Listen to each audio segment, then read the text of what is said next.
ቤታችን ሰላም ያለበት መታዘዝ ስርዓት የነበረበት ነበር። ዝርፊያ ያጋጠመን አባቴ ካረፈ በኋላ በቃ እንባ የሚባል ነገር አልነበረኝ። ወዲያውኑ ብዙ ልምምዶች ነው ከልጅነት የጀመርኩት። ሴት ጓደኛ በመያዝ ፖርኖግራፊ ማየት፣ ጓደኞቼ ጋር ማሽ ማድረግ። ክርስቲያን አልመስልም ነበር። ልምምዶቼ ይባስ 7 እጥፍ ሆነብኝ ማለት ነው። ውጭ ሀገር ሄጄ ካልተማርኩኝ አልለወጥም። ቤተሰቤንም ልረዳ ምችለው እንደዛ ነበር ላለውና ለእኔ ኃጢአት ብዬ ያስቀመጥኳቸው ከትዳር በፊት ከሴት ልጅ ጋር መተኛትና ሌላ ደግሞ ሱስ ነበር። ሁለቱን አላደርግም የምላቸውን መከላከለው በመንፈሳዊ እውቀት ሳይሆን በስጋ ነበር። ሁለቱን ካረኩ እግዚአብሔር ይቅር የማይለው ኃጢአት መንግስተ ሰማይ ላይ አልችልም እላለሁ። በጌታ ካልሆነች ልጅ ጋር ሮንግ ሪሌሽንሺፕ ጀምሬ ነበር። የዴቪልን ድምጽ በጣም ነበር የሰማሁት የዛኔና ብሞት ደስ ይለኛል፣ ግን ሞቼ ደግሞ ቤተሰቦቼ ላይ ዕዳ መሆን አልፈልግም ነበር። ስለ ፈውስ አምናለሁ፣ ግን በቃ እዚህ ሀገር የለም እሱ ብዬ አምን ነበር። በጣም መቅረት ፈልግ ይውላ ቆዳ ጫማ አረኩኝ፣ ቱታ አረኩኝና ከላይ ሸሚዝ ምናምን አረኩበት። በቃ እስቲ እግዚአብሔር ሆይ እንደ ክርስቲያን ተናገረኝ ብዬ ማላቀው ዝም ብዬ ግልጥ አረኩኝና የመጀመሪያ ግን ያገኘሁት የነበረው ቃል ልጄ ሆይ አይዞ በእግዚአብሔር ቤት ትጸናለህ ምናምን የሚል ቃል ነበር። የእግዚአብሔር ፍቅር መረዳት ሳነብ እኔ ለካስ እዚህ ደረጃ የደረስኩት እግዚአብሔርን በቁጣው እንጂ በፍቅሩ ስለማላቀው ነበር። ከእናትም ከአባትም በላይ የሆነውን እግዚአብሔር አባቴን ስለማላቀው ነበር። አምላክ ሆይ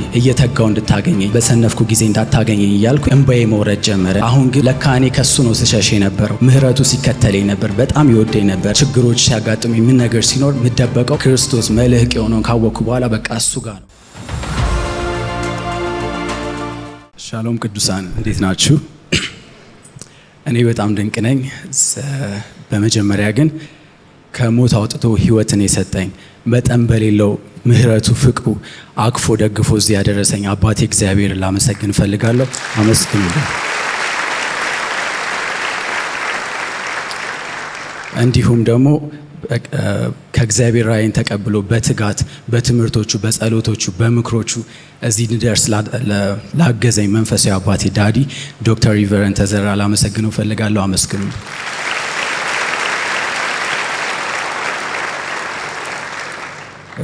በፊታችሁም ያለው ስሜ አላዛር መስፍን ይባላል። የመጣሁትም ከዚሁ ከአዲስ አበባ ነው። ዛሬ የምነግራችሁ ምስክርነቴ ነው እና ስለ ምስክርነቴ ስጀምር መጀመሪያ ስለ ቤተሰቦቼ ልንገራችሁና ቤተሰቦቼ ጌታን በሚያውቁ መሀል የተወለድኩት እና በሚወዱ ቤተሰብ መሀል ነበረ። ከዛ በኋላ አንድ ወንድም ታላቅ ወንድም አለኝ፣ 2 ታናሽ እህቶች አሉኝ። ከዛ በቃ ደስ የሚል ቤታችን ሰላም ያለበት መታዘዝ ስርዓት የነበረበት ነበር እና ከዚህ በፊትም አገልጋዮች ቤታችን ከውጭ ሲመጡ አባቴን የሚያውቁ ይመጡ ነበር እና ከዚህ በፊት እንደ ትንቢት ነግሮኝ ነበርና ለኔ ነገሩኝ የነበረው ምንድነው በቃ ይሄ ልጅ በእግዚአብሔር ቤት ያገለግላል፣ ዘማሪ ይሆናል የሚል ነበረ እና ዶክተር ነበር አባቴ። ስራው ዶክተር ሆኖ ነበር የሚያገለግለውና ጠረፍ አካባቢ ስለሚሰራ በወር ብዙ ጊዜ አናገኘውም፣ ግን በጣም ደስ የሚል አባት ነበርና እናታችንም ደግሞ የቤቱን ነገር ማኔጅ የምታደርገው የምትቆጣጠረው እሷ ነበረች።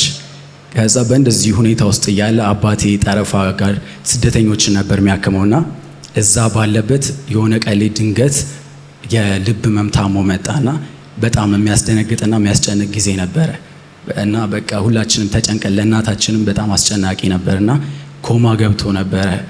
ብዙ ጊዜ ካሰለፈ በኋላ የሆነ ሰዓት ከሐኪም ቤትም ወጣ። አገግሞ ከወጣ በኋላ ግን የስራ ሊሚት ተሰጥቶት ነበረ። ስፔሻሊ እነዛ የጠረፍ ሀገሮች ላይ ሄዶ እንዳይሰራና ግን ሆስፒታል በገባ ኮማ በነበረበት ሳሊ ብዙ የጠፉ ነገሮች ስላሉ እነሱን ለማስተካከል ይመስለኛል ድጋሚ ወደዛ ሀገር ሄዶ ነበር እና እዛ በሄደበት ጊዜ ነበረ ወደ ጌታ የሄደውና ለእናቴም ለኔም በቃ በጣም የምንወደው አባቴ ነበርና በጣም ነበር ከባድ ጊዜ ከእናታችን ጋር ያሳለፍ ነው እና ለእናታችንም በጣም ሰደን ስለሆነባት በጣም ብዙ ስራዎችን ትሞክራለች። በእንደዚህ ሁኔታ ነበርና ሰዓቱ የዛ ሰዓት እኔ 5ኛ ክፍል ነበርኩኝ እና የመንግስት ትምህርት ቤት ጆይን አደረግን የዛ ሰዓት። ከዛ ሁኔታው እንደዛ ሲሆን የመንግስት ትምህርት ቤት ገና እንደገባሁኝ ወዲያውኑ ብዙ ልምምዶች ነው ከልጅነት የጀመርኩትና ከነበሩትም ደግሞ በቃ ከልጅነት ቢሆንም ግን በቃ ሴት ጓደኛ መያዝ ምናምን የጀመርኩት የዛኔ ከ5ኛ ክፍል ነበር እና ብዙ አይነት ልምምዶች ነበሩ። እዛውም ፖርኖግራፊ ማየት ጀመርን፣ ማስተርቤሽን፣ በጣም ብዙ ነገርና ጸብን መጣላት ጀመርኩኝ። ብዙ ነገር መሆን ጀመርና እናቴም እንዳልኳችሁ ብዙ ስራዎች ትሞክር ነበርና ከምትሰራቸው መሃል ሱቅ ትሰራ ነበረ። ሱቅ ስትሰራም እኔን ልጆቿ በቃ እኔና ብራዘር ሲስተር አሉና በቃ እየተቀያየርን ከትምህርት ቤት መልስ እንጠብቅ ነበረ እና እንደዛ እናሳልፍ ነበር። ከዛ በቃ ድጋሚ የእንጀራ ማከፋፈያም ነበረ እና የእንጀራ ማከፋፈያውም ጊዜ በቃ ትልቅ ነበረ፣ ግን እግዚአብሔር ላይ እንድንተከል አድርጎን ስላልነበረ ሁኔታው በቃ ሁሉም ነገር ስኬት አልነበረውም። በጣም ኪሳራ ነበር።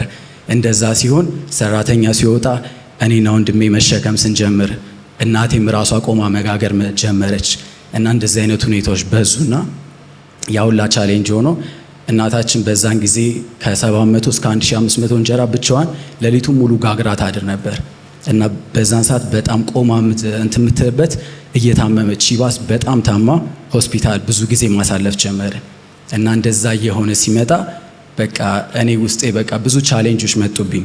ከዛ በቃ ራሴ የምደብቀው የነበረው በቃ እንደዛ ሴት ጓደኛ በመያዝ ፖርኖግራፊ ማየት፣ በቃ ከጓደኞቼ ጋር ማሽ ማድረግ እና ክርስቲያን አልመስልም ነበር። ስለ እግዚአብሔር እንዳለ አውቃለሁ፣ ግን አላውቀውም ነበር እና በእንደሱ ሁኔታ ውስጥ በሱ መለማመድ ውስጥ ነበርኩኝና እዚህ የክብር ሕይወት ቤተክርስቲያን እንዴት እንደመጣውም ልንገራችሁ እና ስመጣ የዛን ጊዜ 2007 አካባቢ ነበር።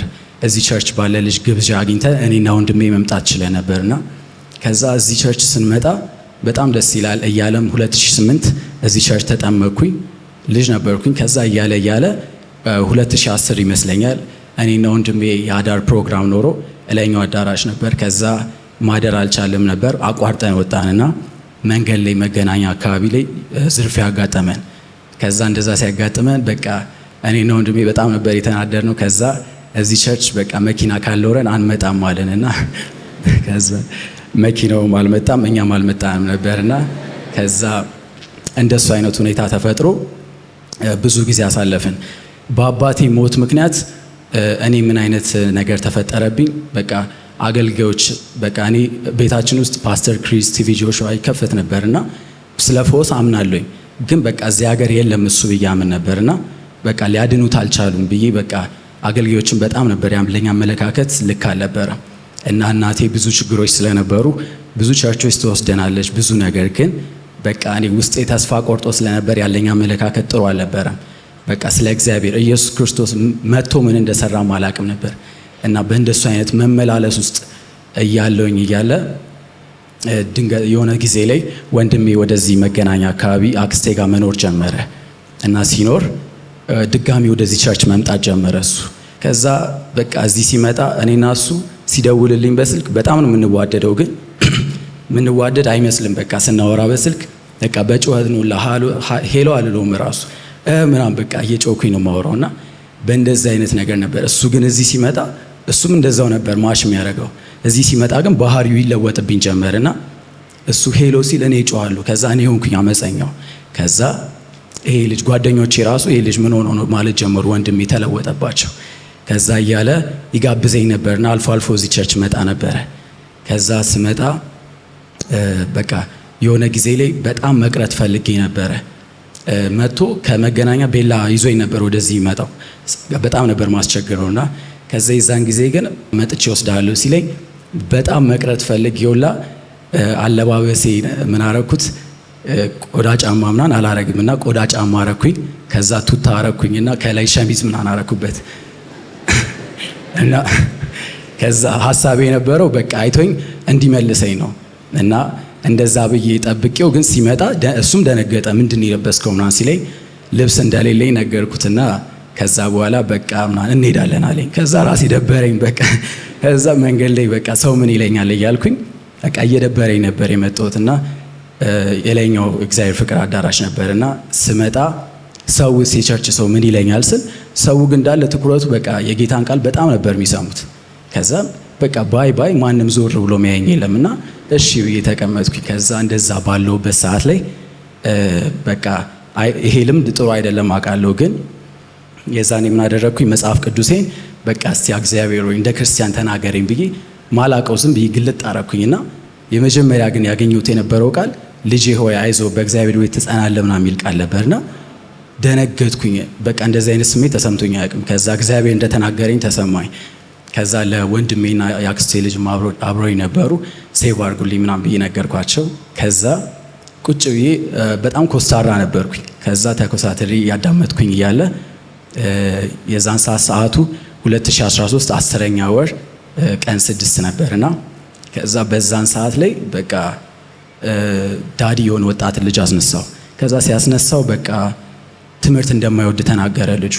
ከትምህርት እንደማይወድ ሲናገር እኔም በውስጤ ትምህርት እኮ አልወድም እያልኩኝ ግን ሪያክሽን አልነበረኝም እና እንደዛ እያልኩኝ ምክንያቱም ትምህርት የጠለውበት እናቴ ሆስፒታል ስትገባ 9ኛ ክፍል ነበርኩኝና 9ና 10ም በቃ ምንም አልተማርኩም። ለእናቴ ሲስተር በቃ ስትቀር እነሱ በሱ ምክንያት ሲስተሪም ኢንኮምፕሊት ተብላለች ምናምን ብዙን ቀር ነበር። እኔ ግን እግዚአብሔር እያሳለፈኝ ነበርና 9ና 10 እንደዛ አሳልፌ 11 ስገባ ኮሮና መጣ።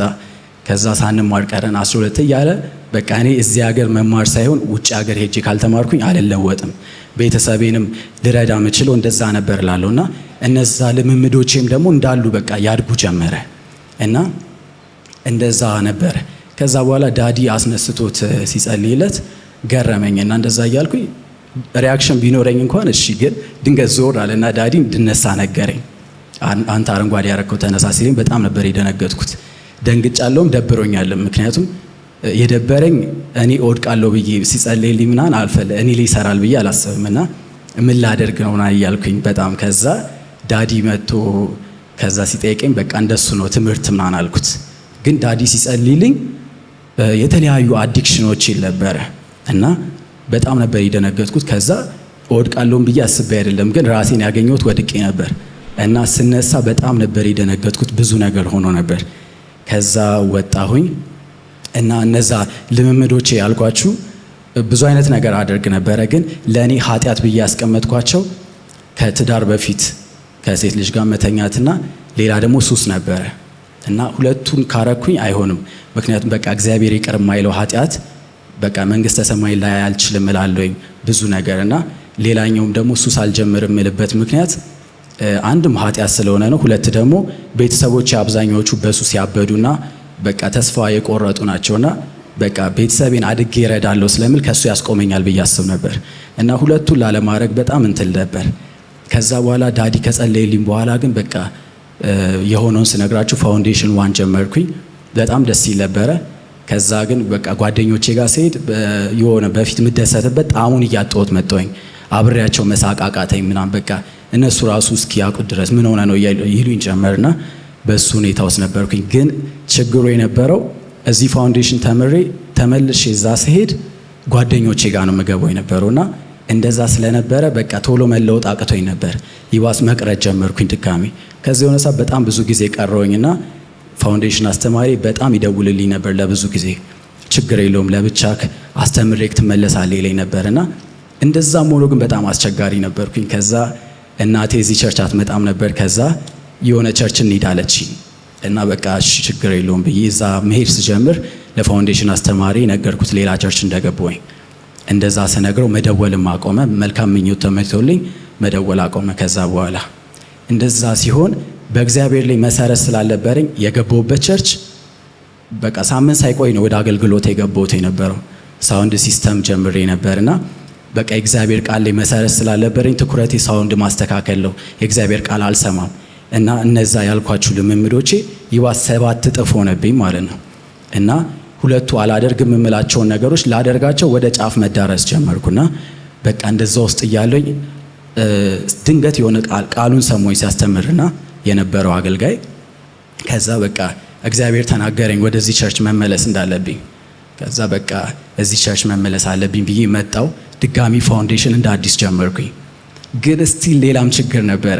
እዚህ ተመልሼ ፋውንዴሽኗን ስጀምር ሮንግ ሪሌሽንሺፕ ጀምሬ ነበረ በጌታ ካልሆነች ልጅ ጋርና ይሄንን ነገር ግን በቃ ሁለቱን አላደርግም የምላቸውን መከላከለው በመንፈሳዊ እውቀት ሳይሆን በስጋ ነበረ እና ሆልድ ማድረግ አልቻልኩም። በቃ ራሴን በቃ መገደብ ያን ያህል አልቻልኩም። እየደከምኩኝ መጣው። በቃ የዛን ሰዓት በጣም ነበር ውስጤ የጨለመብኝ። ተስፋ ቆረጥኩኝ በጣምና ወዲያውኑ መንገድ ላይ እየተራመድኩኝ ነበረ። እኔ እንደዚህ አይነት ነገር ኤክስፒሪየንስ አድርጌ አላቅም ነበር፣ ግን የዴቪልን ድምጽ በጣም ነበር የሰማሁት የዛኔና ያለኝ የነበረው በቃ እኮ አሁን ከነዚህ ወጣቶች ጋር አሜን አሜን ብትል መጨረሻ ላይ በቃ ምን ትሰራለህ ዞር በለው ሚልክ እንደዛ ይለኝ ጀመርና በቃ በጣም ደነገጥኩኝ። በቃ አሁን ከዚህ በኋላ ሱስን ብትጀምር ችግር የለውም ኦልሬዲ የቤተሰብን ኃላፊነት መወጣት አልችልም አለኝ። በቃ ኃላፊነቴ እንደጣልኩት ተሰማኝና በቃ በዛ ተስፋ መቁረጥ ውስጥ ብሞት ደስ ይለኛል፣ ግን ሞቼ ደግሞ ቤተሰቦቼ ላይ ዕዳ መሆን አልፈልግም ነበር እና በቃ እንዴት ነው በቃ ምን ላድርጌ ነው ልጠፋ የምችለው ምንድን ነው በቃ ግራ እየገባኝ ባለበት ሰዓት ላይ ወቅቱ የዩዝ መጥቼ ነበርና ወቅቱ የነበረው ዊንተር ካምፕ ነበረ 2015 ላይ። ከዛ ስመጣ ከጎን የነበረችው ልጅ እየተመዘገቡ እያለ ላልፍ ስል ተመዝገብ ብላ እንድመዘገብ አረገች። ከዛ አታቀኝም ግን እንድመዘገብ አረገችና በቃ እኔ ተስፋ ቆርጫለሁ እሺ ብዬ ተመዘገብኩኝ እና እዚህ የሚያወቅኳቸው የቸርች ልጆች ስለነበሩ እንድመጣ አደረጉኝ። ዊንተር ካምፕ ማለት ነው የአርሚ ዊንተር ካምፕ ላይና ስመጣ በጣም ደስ የሚል ጊዜ ነበር። ብዙ ነገር ተማርን። ግን ችግሩ የነበረው በቃ በመሃል ደስ እያለኝ ተስፋ እንደሌለኝ በቃ መጨረሻ ላይ የተበላሸ እንደሆነ ይነግረኛልና በቃ ግራ እየገባኝ እያለ በቃ በእንደዚህ አይነት ሰዓት እያሳለፍኩኝ ከዊንተር ካምፕ ውስጥ በጣም ጠቀመኝ የምለው ብዙ ነገሮች አሉ። ግን አንዱ ፖይንት የመጽሐፍ የማንበብ ልምድ ነበርና የዛን ሰዓት የነበረው የመጀመሪያ መጽሐፍ የሆነው መጽሐፍ አላነብም ነበር።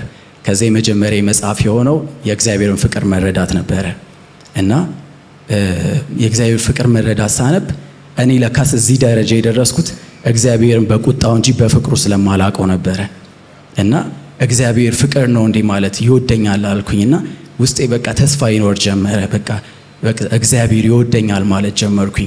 ከዛ በኋላ በትክክል ፋውንዴሽን 1ን ጨረስኩኝ፣ ፋውንዴሽን 2 ጨረስኩኝ። በጣም እግዚአብሔር በትምህርቶቹ በብዙ ነገር ያሳደገኝ ጀመርና በቃ እግዚአብሔር በብዙ ነገር እየረዳኝ ብዙ ነገር እያደረገልኝ ይመራኝ ጀመረ። ከዛ በኋላ የዓለም ጸጋውን እያበዛልኝ በአርሚ ኳየር ላይ ማገልገል ቻልኩኝ። ከዛ በቃ ብሎም ደግሞ በቃ ስቲል ጸጋው እየቀጠለልኝ እኔ የሚገባኝ ሆኖ አልነበረም፣ ግን በቃ እያሳደገ አስተምሮ የልጆችም አስተማሪ እንደሆነ አደረገኝ። ብዙ ነገሮች አበዛልኝ እና እግዚአብሔር ለኔንም ለቤተሰቤም በጣም ብዙ በረከት ነው ያደረገልንና የሆነ ጊዜ ህልም አይቼ ነበረ። ህልም ሳይ ይሄኛው ስትራክቸር አይመስለኝም፣ አይ ቲንክ አዲሱ ይመስለኛልና ከዛ ጥግ አካባቢ ጋር ነው፣ ተለቅ ያለ ቸርች ነው። እኔ ቤተሰቦቼና ዳዲ አንድ ላይ በትሪ ምግብ እየበላን ነበር። በሰዓቱ ምን እንደሆነ አልገባኝም፣ ግን አይ ቲንክ አሁን ባለኝ መረዳት የመንፈሳዊ ምግብ ይመስለኛል እና የዛን ሰዓት በቃ እንደሱ ታይቶኝ ነበር። አሁንም የሆነው እንደዛ ነውና እናቴ እንዳልኳችሁ እዚህ ቸርች አትመጣም ነበር እና በግድ ይዘና ስንመጣ እንደምታዩት በጣም ብዙ ሰው ነው ያለው። እዚህ ወደ ጫፍ አካባቢ ጋር ነበር የተቀመጥነው። ከዛ አንዩዥዋሊ ነው ፕሬየር ታይም አልደረሰም፣ ወርሺፕ አልቆ ብዙ ሳይቆይ ዳዲ ጠራት እናታችንን እና አወሶ ሰርፕራይዝ። ለምን እኔ ምን እየተፈጠረ እንደሆነ አውቃለሁኝ። በጣም ነው የደነገጥኩትና እናታችንን ጠራት፣ ጸለየላት። ከተስፋ መቁረጥ በቃ ከብዙ ነገር ነው ያወጣትና በቃ ውስጧም የቀረ የታመመችው ነገር ቢሆን በጣም ነው የተፈወሰችውና ስለዚህ ደግሞ እግዚአብሔርን መንፈሳዊ አባቴን ማመስገን ነው።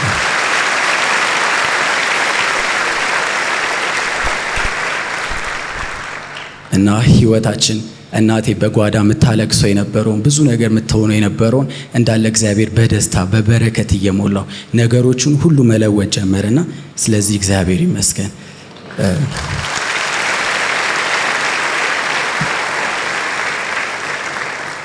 እና በፊት እንዳልኳችሁ በቃ እንደዛ አይነት ችግሮች ብዙ ነገር ሲደርሱብኝ ሄጄ የምደበቀው የነበረው እነዛ ልምምዶቼ ጋር ነበረ። ምክንያቱም ከጭንቀቱን ያስረሳኛል ብዬ ስለማስብና እነሱ ጋር በመሄድ ነበረ።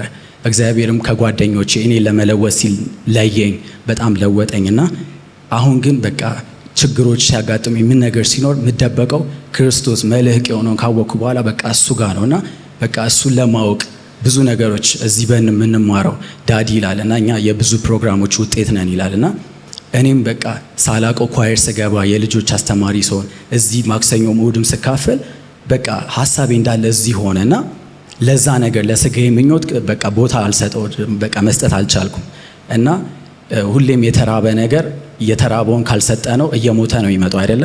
እኔ የመገብነው ነገር ደግሞ ያድጋል እና ያህንን ነገር ስላልሰጠሁት በቃ በእግዚአብሔር ፕሮግራም ራሴን ስላጨናነኩት ያ ፍላጎቴ ጠፋ እና አሁን ስለዛ ማንነት ይውላ ስናገር በቃ እኔ አዲስ በቃ ፍጥረት ነኝና ሌላ ሰው እንደማወራ ነው ስለ ሌላ ሰው እንደምናገር ያክል ነው የሚሰማኝና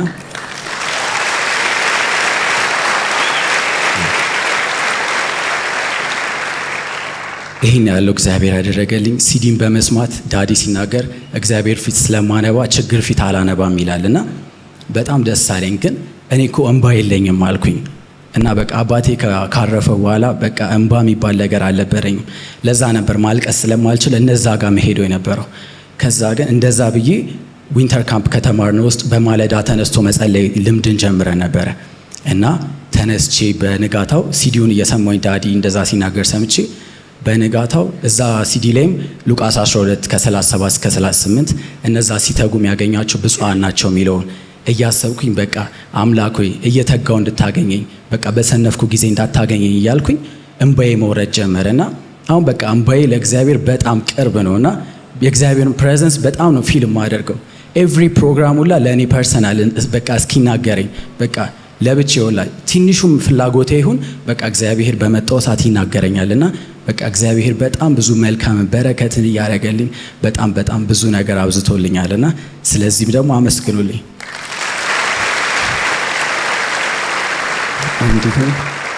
እንዲሁም ደግሞ ሮሜ ሲናገር በሮሜ መጽሐፍ 8 ቁጥር 38 ላይ ይናገራል አይደል? ከክርስቶስ ፍቅር ማንም አይለየኝም ይላልና እኔም አሁን በድፍረት ያን ማለት ችያለሁ። ምክንያቱም ያለ እግዚአብሔር ህይወትን አውቀዋለሁ በቃና ከእግዚአብሔር ጋር ከመጣው በኋላ ግን በቃ ህይወቴ ምንም ፍጹም ነው የማይገናኘውና በቃ እግዚአብሔር በጣም ሊረዳን የተዘጋጀ ለካ እኔ ከሱ ነው ስሸሽ የነበረው።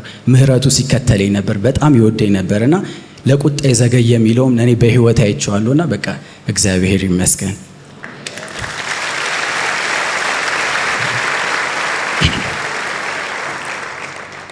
እና ከውስጥ ጉዳቴ ከምላቸው የነበሩት ውስጥ ምንድነው በአባት በኩል ነበርና አባቴ ከሞተ በኋላ የሰዎችን አባት ሳይ በቃ ብዙ ችግሮች ሲያጋጥሙን በቃ አባቴ ስለሌለ ነው ቤት ውስጥ ይሄን አርጉልኝ ብዬ ከማልጠይቀው መሃል እኔ ነኝ።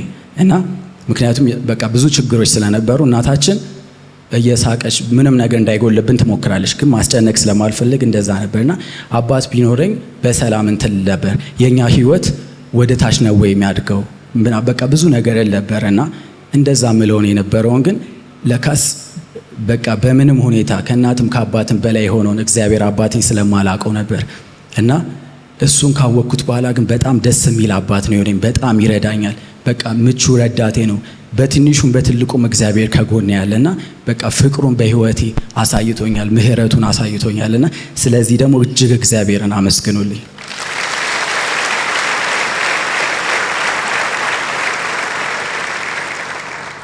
እንዲሁም ደግሞ መንፈሳዊ አባቴ ከእግዚአብሔር ራእይን ተቀብሎ ደግሞ ራእዩ እኔ ላይ ስለሰራብኝ በትጋት እስከዛሬ ሳይሰለች በቃ እንዲያስተማረ እዚህ እንድደርስ ስለረዳኝ እጅግ እንድታመሰግኑልኝ ይፈልጋለሁ።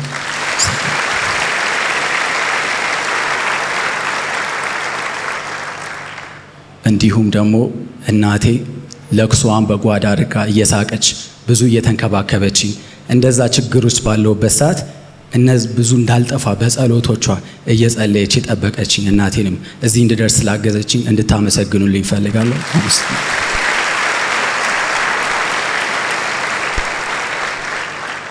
እናንተም ደግሞ እዚህ ተቀምጣችሁ ስላዳመጣችሁኝ ከልብ አመሰግናለሁ። ሻሎም።